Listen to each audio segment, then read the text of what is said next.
all the aspiring writers out there, I'm here to tell you, you can publish your own book just like I did. You don't have to wait for publishers, you don't have to wait any more years to be a published writer. And today I'm going to share with you something really close to my heart, how I published my first poetry book. It's been quite a journey filled with late nights, endless edits, and a whole lot of self-discovery as a writer. If you're dreaming about publishing your own book, stick around and I'll walk you through my entire process from writing to editing to getting a cover design and then finally seeing all my words in print. It's a different set of feelings in itself, and if you've grown up reading poetry books just like this by Rupi Kaur, Bo Taplin, some of my favorite authors, you don't have to wait any longer to be just like them, or at least on the path to get your ideas out there, get your words out there, which might eventually help people or just add to the culture and society. It all started with a feeling. I needed to express myself so badly, and I had always loved writing. I had so many poetries that I've written over the years. I describe myself as a writer first and foremost, so I wanted to get my foot in the door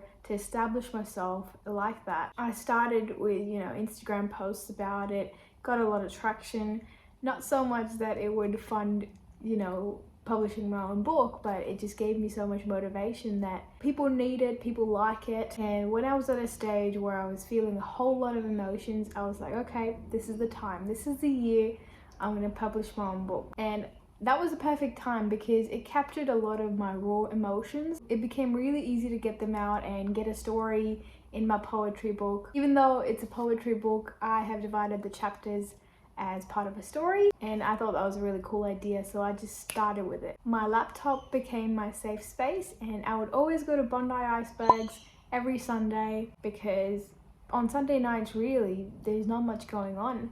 You've had your weekend, it works next day, but I had Sunday night to dedicate to this creative project, and I'll just use that to fill my time with my thoughts, my experiences, my dreams in a few words, and combine all my past poetries as well. But don't be fooled, that writing was really messy. I went through countless drafts, battling with perfectionism and my self-doubt to be a published writer. Seeing things in print is different than just writing them on your computer or in your notebook. But I realized the beauty of poetry lies in its rawness and imperfection. So I just went ahead with putting everything down in one manuscript in a Word doc on my laptop, dividing it into chapters, and I had the first page, which was just the title of a poetry book called For You, and then my pen name, which is by Say. I had a blurb, which would be at the back of the cover as well. I had acknowledgements, and I dedicated it to my dad and put words in my language, which is Urdu, which I thought was pretty special. So I started out with just that, to be honest, and then I got to the chapters. I knew the natural rhythm of the book, like the essence of it, like what I wanted to be read like, but actually placing poetries in a sequence is quite hard because every poetry was from a different part of my life, or I was writing it at the spot. So I had to really just try to think about how the reader would perceive it rather than me knowing all of this and reading it. So that took a lot of time. I spent at least 6 to 8 months just creating the manuscript in a Word doc. And that's not even counting the editing or the proofreading. That was just me trying to figure out what kind of experience I want my reader to have. Because this is supposed to be like a self-help poetry book. It's about the journey of love. It's divided into the chapters of stages of a relationship, where it dives into the feelings of falling for someone, grieving the loss when you lose it. And the grieving poetries also came from a personal experiences of grief. So that was a lot of emotion as well. There's another chapter about healing, and then finally flourishing out of it on your own. So I really wanted this book to capture the essence of helping and the experience, and the writing is the essential part of it, so give it as much time as you can. And I did a lot of rewriting because a lot of poetries were old, or even the new ones I wrote, they didn't quite make sense, let's just say that. But yeah, spend as much time as you can on the manuscript, because after that it's gonna snowball really quick. And don't be afraid of that, you can still make edits down the line, but this part is really essential. The manuscript itself is the baseline for everything. And I would look forward to those Sunday nights when I'm at Bondi Icebergs and looking towards Bondi Beach. You know, I had an amazing view. It's really quiet on Sunday nights too, which is great because people have work the next day. And I was quite fortunate I lived really close to it. That's what I would recommend really. Find a spot near you that really inspires you, where you feel safe, where there's not a lot of people so you can express yourself as well. But let me just say, I had so many people coming up to me, you know, wondering what I was doing because I was so in tune with my emotions and my laptop that they were curious. They're like, what are you doing here by yourself? You know, I would just order a coffee or a light dinner and just work on my computer. And I would tell them I'm trying to publish my own book. So that was quite nice and a bit odd at times, but don't be afraid.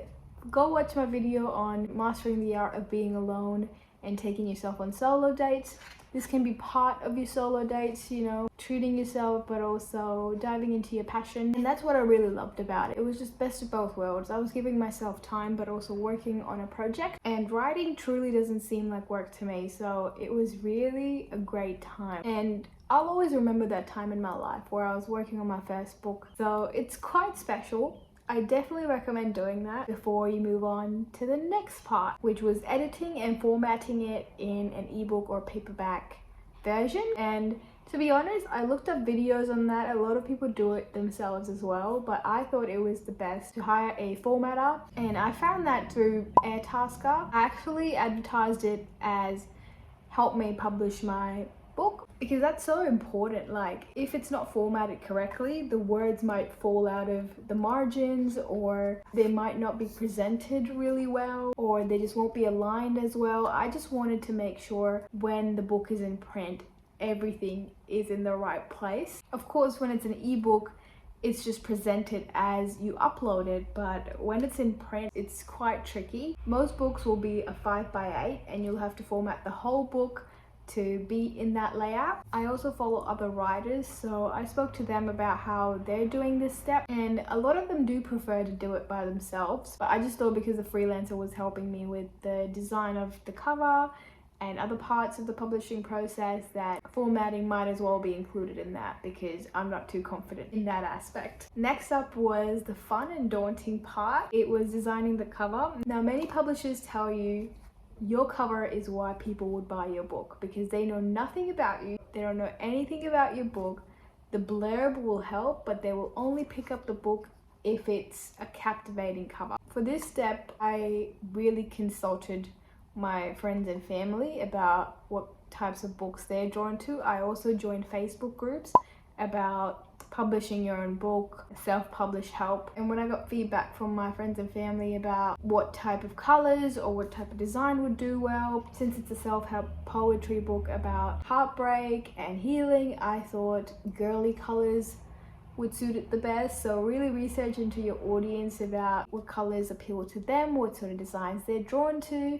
Consult your friends and family, and if you have a graphic designer hired, obviously they'll have an input on this, but you should have a general idea of what you want the book to look like. At first, I wanted my book to be like all black with white writing, just like Rupi Kaur's Milk and Honey, but then I figured out I'm quite not drawn to that. I was only drawn to that because it was popular. I'm quite drawn to girly colors and a cover that represents what the book is about. I had to really reflect on my emotions in the book as well, and after experimenting with a few ideas, I found a design that felt perfect. And I told my graphic designer what I had in mind, and we went through a lot of iterations for this. Like, this was originally a purple cover with white writing, and then I asked for, you know, her input as well as recommended some colors of my own, and then I posted those different designs into the self-published Facebook groups and ask people which ones would they prefer. And if you have your target audience around you, like my target audience is women in their 20s, you know, going through a relationship, ask them for their input because they would want to help you publish the best book that you can. So publishing in those Facebook groups really gave me a lot of feedback. There were a lot of comments because people want to help you in those groups, and just talking to my friends, going through multiple iterations. And I really thank my freelancer for that as well, because she did a tremendous job. And if you're picking a freelancer, look at their past work on their profiles. Like on Airtasker, it displayed her past work and the experiences people had with her, and that really made me comfortable in the type of work that she'll produce. So it's best to go with freelancers that you know already have done a good job. Or if you have a graphic designer friend, you can ask them and pay them as well.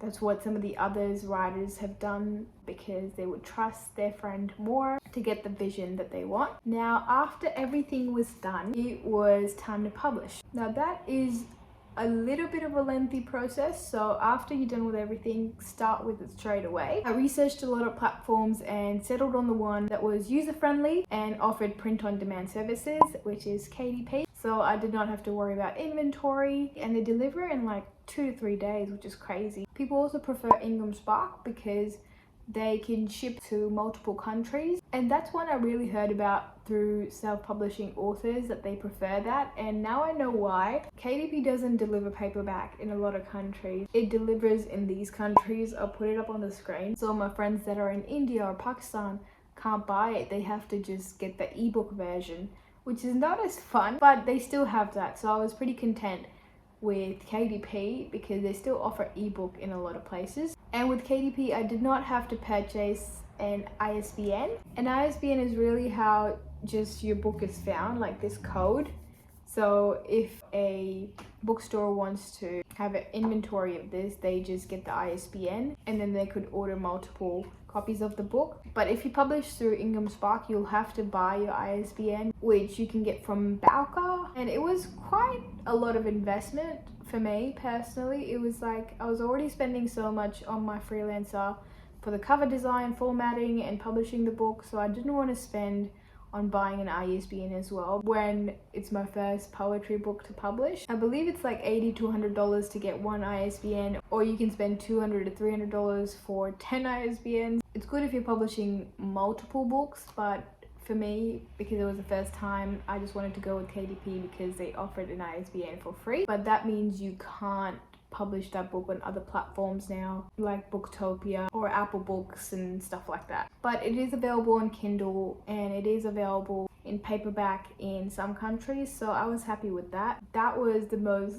difficult decision, I think, in the whole process, because it just came down to what I wanted to do. But once you upload everything on KDP, it's pretty straightforward, and then they take about 48 to 72 hours till the book is published. And I got to hit publish on this on my birthday, 25th of December 2024, which was quite special for me, and it was available by 27th of December to purchase. But keep in mind, if you make any edits to the book, like upload a new cover or change the intro paragraph, it will take 48 to 72 hours again to be published in that format. So that's quite annoying. Every time I had to make a minor edit, it would take that much amount of time for it to be available again. Sometimes I would make an edit and it would say it's been published, but I would order the book to see how it looks and it wasn't. So wait that amount of time, even if they email you that it's been published in the newest format. Wait that amount of time till the system is updated with the newest version. That's what I like about KDP as well. You can always update it if you change your mind or you've made a mistake. It's not like you've published a book and there's hundreds of copies printed and now you just have a book with a spelling mistake, which is the worst nightmare you can have as a self-published author. After my book was published, I announced the launch on social media. Sharing my words with the world was nerve-wracking, but the positive feedback was incredible. I got my first review the other day as well, and a lot of my close friends and family have told me how much it's helped them, so I'm really glad it's out there. And remember, you're not just publishing a book, you're contributing to the culture and society with your ideas and words, which is really special. I can make a video on how the upload process is on KDP as well in another video, so that you have all the steps to publish it by yourself. Let me know in the comments if you would like that, or DM me on Instagram about any questions you have. Publishing my first poetry book was one of the most fulfilling experiences in my life so far. It taught me the power of vulnerability and the importance of believing in myself as a writer. If you're thinking about publishing your own poetry book, start putting everything together and from there on, everything will flow. Your words matter, and there's someone out there that needs to read them. I've also created a short link for my poetry book so it can be converted into your country's Amazon. The link is mybook.to/by-say. I would be forever grateful if you support me in this, or just support this video by liking or subscribing. I post videos on here about self-development, productivity, and my life in Australia, so stick around. Let me know any questions you have in the comments or anything about the self-publishing process, and I'll see you next time.